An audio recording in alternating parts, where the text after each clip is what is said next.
is the moist weight of 2.83 times 10 raised to negative 3 cubic meter of soil is 55.5 times 10 raised to negative 3 kilonewton.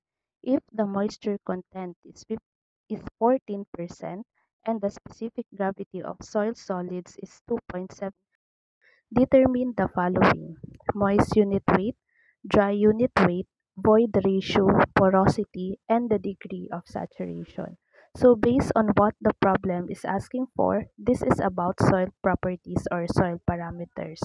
So first step is we must write down the givens. So we have here the total volume of soil, the moist weight of soil, the water content, which is 0.14 in decimal, and the 2.71 specific gravity. So first we must find the moist unit weight of soil, which is represented by gamma and the subscript small letter m. So additional information, guys, moist unit weight is also called wet unit weight or bulk unit weight or field unit weight. So since given ang moist unit weight and the volume total of soil, then we use this formula.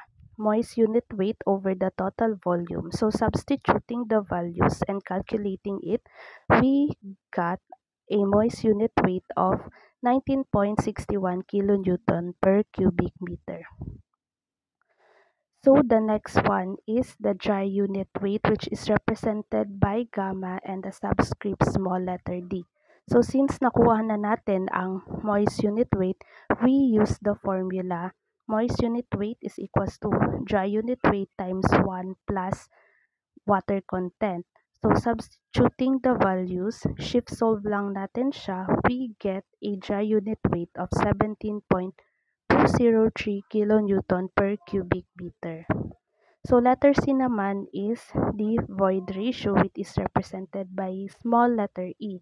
So we use the formula dry unit weight is equals to specific gravity over 1 plus void ratio times the unit weight of water. So we cannot use the Guess formula here because hindi naman given yung degree of saturation. So substituting the values in this formula and then shift solve, we've got an void ratio of 0.545.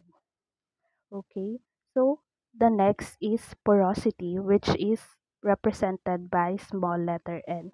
So since meron na tayong void ratio, we use the formula void ratio over 1 plus void ratio. So substitute lang natin yung 0.545 to E, we get a porosity of 0.353. And then the last one is the degree of saturation. So dito na natin magagamit yung formula na GWES. So substituting the values and then shift solve, we got a degree of saturation of 0.6961 or in percent it is 69.61%. That's it.